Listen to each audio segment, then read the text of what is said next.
inajua mahesabu kuliko mwanadamu. Mbingu inajua uthamani kuliko mwanadamu. Kwa vitu vyote vya thamani vikaletwa lakini hakikuonekana chenye uthamani zaidi ya mwanamke aliyebarikiwa. Anasema mwanamke wa thamani, mwanamke mbarikiwa, ni nani awezaye kumuona? Kwa sababu huyu mwanamke aliyebarikiwa ndio hitaji la mbingu, hitaji la wanadamu, hitaji la mifumo, hitaji la familia, hitaji la wanadamu. Hakuna mahali huyu mwanamke hahitajiki.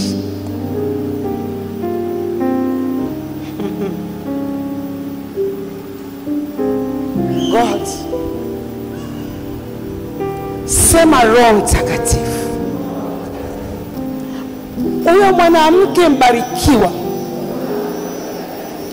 usiku wa leo ndiye mimi naishi.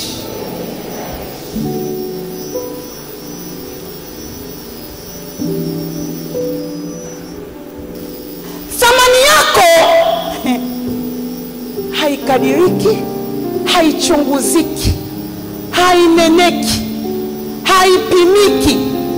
Imepitiliza viwango vya uthamani. Hakuna mwanadamu mwenye akili anayeweza akapima viwango vyako vya thamani, lakini mbingu inatambulisha kwamba mwanamke aliyebarikiwa ni mwanamke wa thamani iliyokuu mno.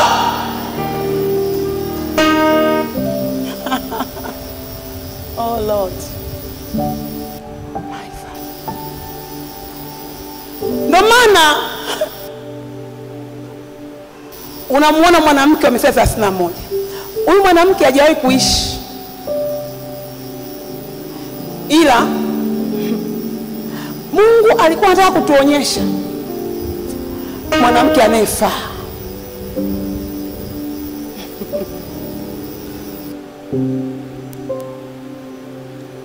Huyu mwanamke hajawahi kushindwa. Soma passage, hajawahi kushindwa. Hali yoyote, mazingira yoyote, mfumo wowote, mwanadamu yoyote, pingamizi lolote, ukuta wowote, pepo wowote, uchawi wowote, uganga wowote, giza lolote, hajawahi kushindwa. Ndivyo jioni ya leo namuona mwanamke aliyebarikiwa.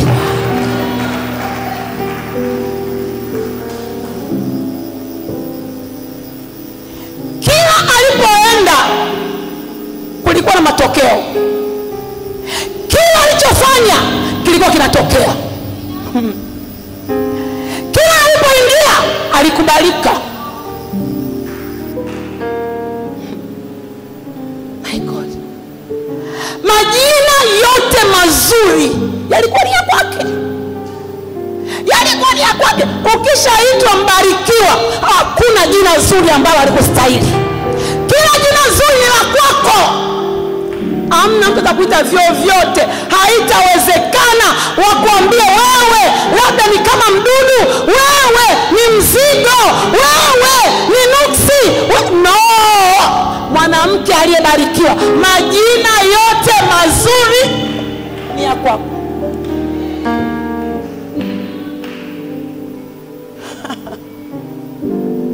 Ndio mwanamke ambaye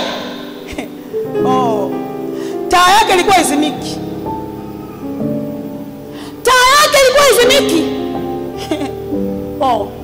Hata katikati ya giza, giza alikuwa na maana, kwa sababu aliishi na taa yake.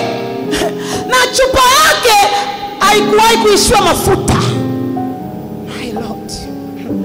Huyu mwanamke alidumu kuucheka wakati ujao. Oh God, ikiwa leo anaifurahia kesho. Ikiwa kesho, anaifurahia kesho kutwa. Ikiwa mwezi wa 3, anaufurahia mwezi wa 4. Ikiwa 25, anaufurahia 26. Furaha yake ilikuwa haikomi. Anasema mimi ni mwanamke niliyebarikiwa. My Lord.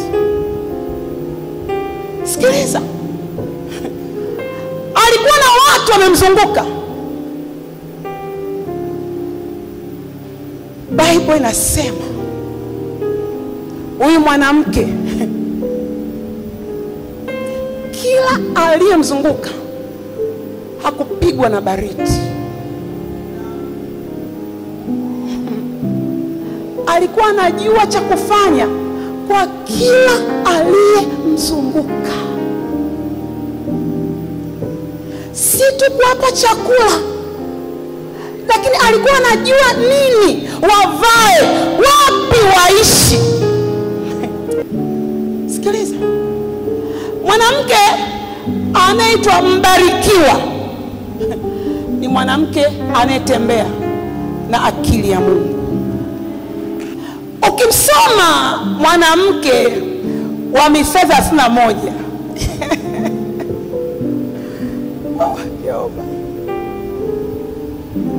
huyu mwanamke alikuwa na akili juu ya mambo yote.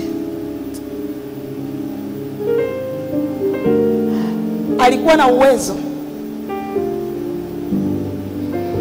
wa kuzalisha majibu, kwa sababu ukisema nina akili ni pale ambapo nina majibu juu ya mambo yaliyoko mbele yangu.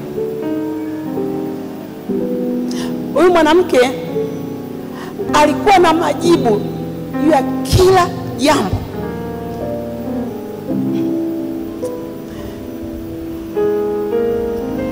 Ni wajibu wako. Mungu alipokuwa anaongea habari ya mwanamke 31, alikuwa anakuongelea wewe. Alikuwa anakutazama wewe aliyekubariki kwa baraka zote katika ulimwengu wa roho katika Kristo Yesu. Hatuoni mwanamke popote analia hapo. Hatuoni mwanamke ana uchungu popote. Hatuoni mwanamke anajihukumu. Huyu mwanamke aliishi matokeo katika kila hatua ya maisha yake. Ndivyo usiku wa leo ninamuona mwanamke aliyebarikiwa nyumbani mwa Bwana katika jina la Yesu. Mwanamke mwenye majibu.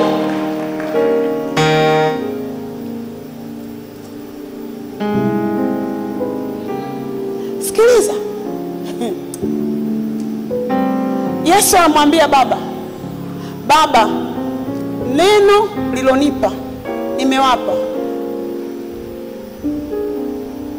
Na hilo neno ambalo tumepewa, Bwana Yesu asifiwe. Umebakia dakika 2. Anasema neno lilonipa nimewapa.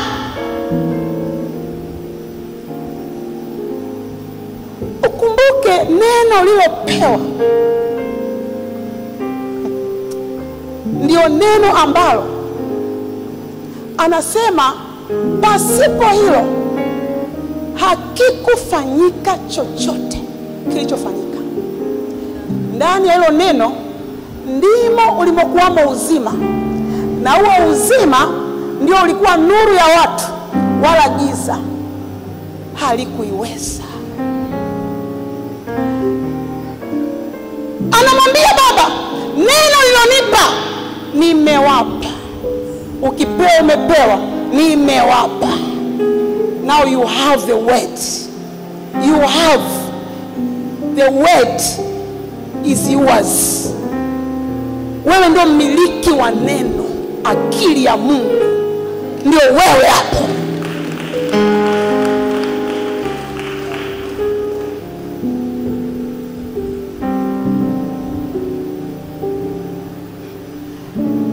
Naomba unielewe. Fungua Zaburi 138 mstari wa 2.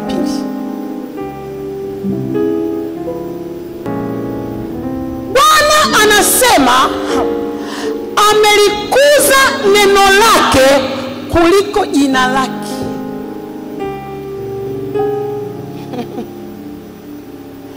Ilo alilolikuza, yani neno lake alilolikuza, anasema nimekupa.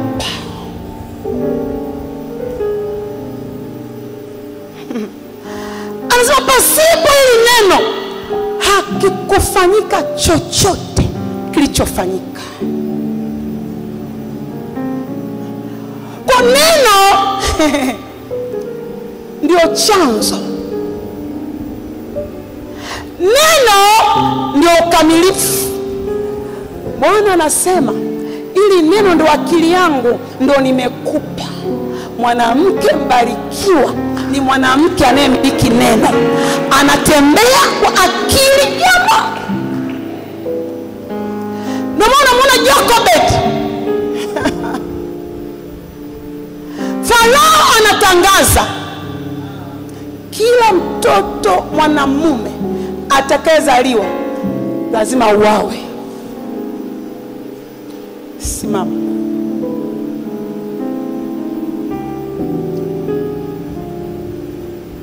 Nakubariki leo kwa jina la Yesu.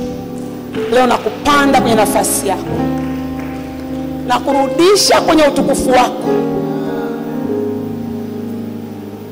Zile neema zinazotumika ndani ya Apostle Nyakura Ndegi na ziachilia juu yako. Leo nakufungua na kutoa kwenye mamlaka za mazoea na dini. Kila kilichoibiwa na kirejesha maradufu, maradufu, maradufu. Wengi watainuka, wengi watazaliwa, wengi watasimama, wengi watakwenda kwa neema inayoishi ndani yako. Hautatulia, hautanyamaza, kwa jina la Yesu.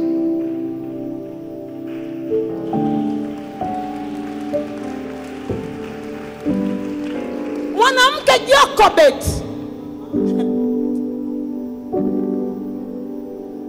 alipita kwenye mazingira magumu. Kulikuwa hakuna mtu wa kusema atamkimbilia ili awe faraja yake, kwa sababu vilio vilivyokuwa nje vilikuwa ni vingi kuliko cha kwake. Kila mtu alikuwa amepoteza, kila mtu ana msiba, kila mtu ana hukumu, kila mtu amekaa mahali pa kutokuishi.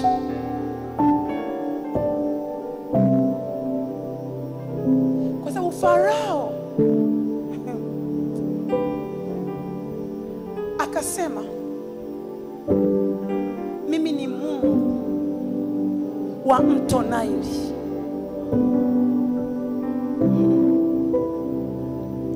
Akamwambia Mungu, mto Naili niliumba mimi, na kila mtoto mwanamume atakayezaliwa atakuwa ni chakula cha mto Naili.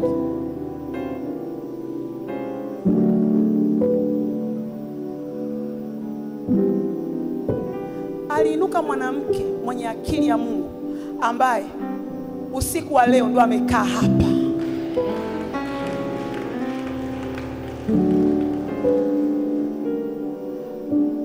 Huyo mwanamke aliyakabili mazingira sio kwa akili ya nyama, kwa akili ya roho. Oh God.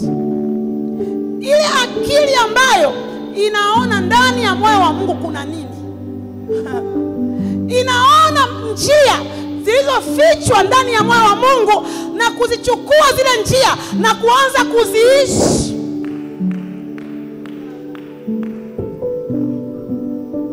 Moyo wake au kumuona Farao as a final say. Akumuona Farao kama ndo msemaji wa mwisho. Oh. Lakini alikuwa naye aliyemjua msemaji wa mwisho, ambaye alipompa Musa ndani ya tumbo alikuwa na maagano kwamba akumpa ili apoteze, akumpa ili awe chakula cha miungu, akumpa ili apotee. Alimpa Musa ili awe na hatima na Mungu. Akasema maadamu iko mikononi mwangu, akili ya Mungu itamuokoa na mauti na uharibifu.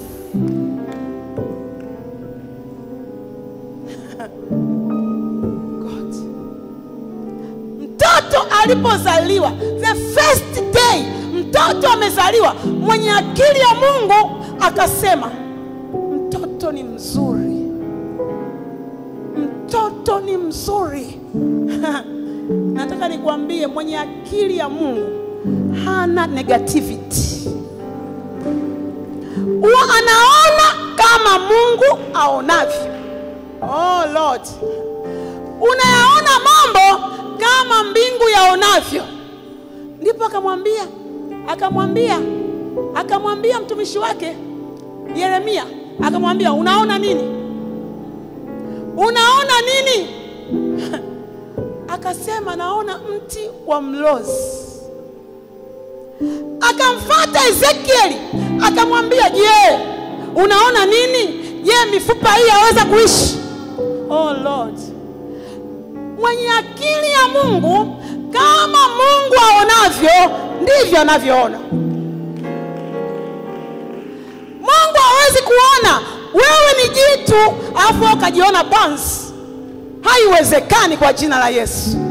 Hawezi kuona wewe ni mbarikiwa alafu ukaona wewe ni laana. My Lord. Hawezi kuona mwanamke aliyefanikiwa, mwanamke hodari, mwanamke shujaa alafu ukajiona dhaifu. Oh, na waona wanawake waliobarikiwa usiku wa leo. Na waona wanawake waliobarikiwa usiku wa leo. Haijalishi nani ameinuka, hautapoteza, hautaibiwa, hautanyang'anywa, hautachukuliwa mateka, hautaaibika, hautapoteza, hautakaa kwenye kilio. Wewe ni mwanamke mbarikiwa. Sikiza. Biblia inasema alivyo mbinguni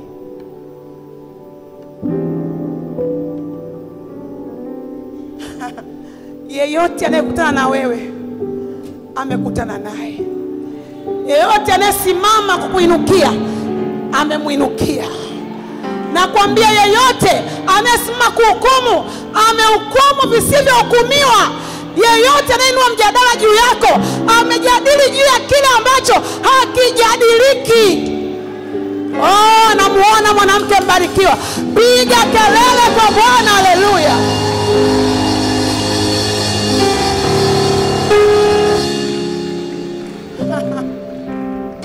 Usiku wa leo namuona aliye mkuu kuliko Jokobet. Nasema namuona aliye mkuu kuliko mama yake Musa. Namuona aliye mkuu kuliko mama yake Musa. Watoto wako wataishi, kazi zako zitaishi, nataka njia zako zitaishi, mawazo yako yataishi, nia yako itaishi, ndoa yako itaishi, hatua zako zitaishi, kazi zako zitaishi. Piga kelele kwa Bwana. Ikiwa mwanamke wa miaka 31 hakuna uharibifu ulimweza, ndivyo ambavyo ulivyo hata sasa. Ndivyo ambavyo ulivyo hata sasa. Mwanamke wa miaka 31 hakuwepo, lakini usiku wa leo mwanamke wa miaka 31 ndio wewe. Ndiye wewe uliyeinuliwa na mbingu. Tena ndiye wewe uliyeinuliwa na mbingu. Piga kelele kwa Roho Mtakatifu.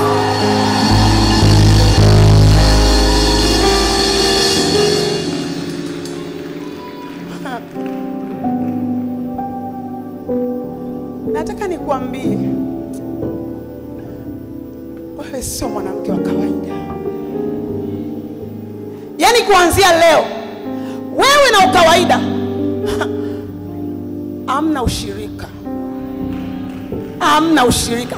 hamtembei pamoja, hamuongei lugha moja, hamuwazi pamoja, hamuonekani pamoja, hamfanani. Wewe ni kitu cha ajabu. Biblia inasema yeye aliyetokana na Mungu ameushinda ulimwengu. Mwanamke mbarikiwa anayetembea sio kwa akili ya mtaa, sio kwa akili ya mapokeo, sio kwa akili ya kurithi, sio kwa akili ya mababu, anatembea kwa akili ya Mungu.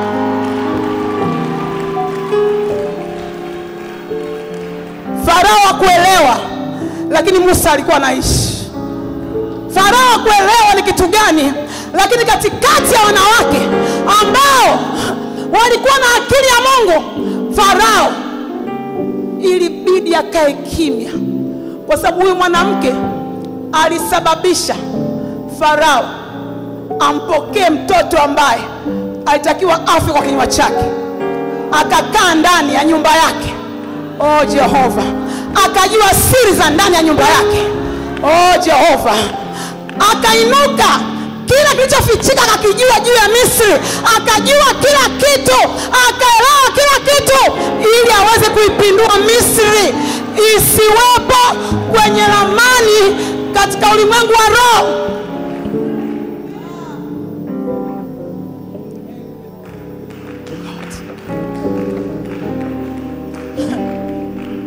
Ile Misri unayosoma kwenye Bible ilikuwa na nguvu kama Amerika ya sasa, lakini ile Misri haikuangushwa na Musa, iliangushwa na mwanamke mwenye akili.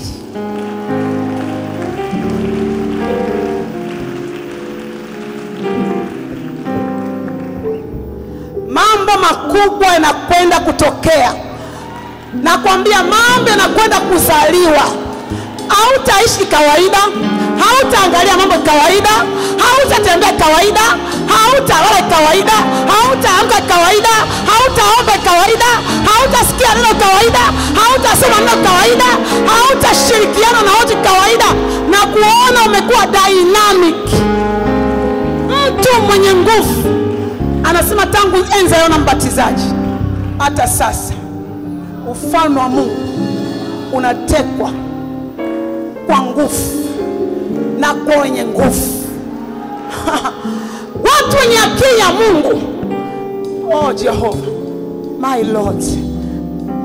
Mwangalie jirani yako, mwambie I'm very sorry. I am very sorry. Mwambie tena I am very sorry. Nimekuwa nikuchukulia kwa wepesi, lakini sasa acha nikuchukue katika ile namna kwamba wewe kilichomo ndani ya moyo wa Mungu unakiishi. Wewe ni mwanamke wa akili ya Mungu. Kila Mungu anachokisema kinatumika vema kwenye maisha yako. Mfanyie Bwana kelele na shangwe. Haleluya.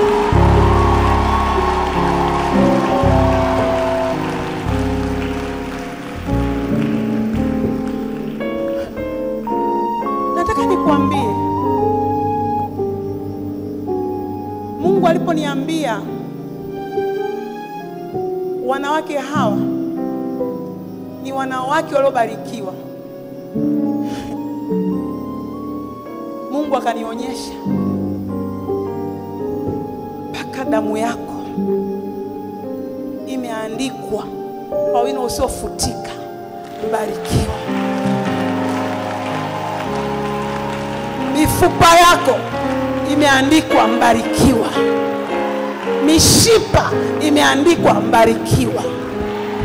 Matumbo ya uzazi yameandikwa mbarikiwa. Njia za uzazi imeandikwa mbarikiwa. Kifua chako mwanamke kimeandikwa mbarikiwa. Mikono yako imeandikwa mbarikiwa. Nyayo zako zimeandikwa mbarikiwa. Namuona mwanamke aliyebarikiwa katika jina la Yesu.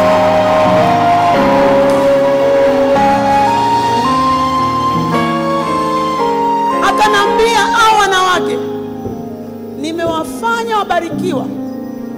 wataishi kama mioto inayoteketeza.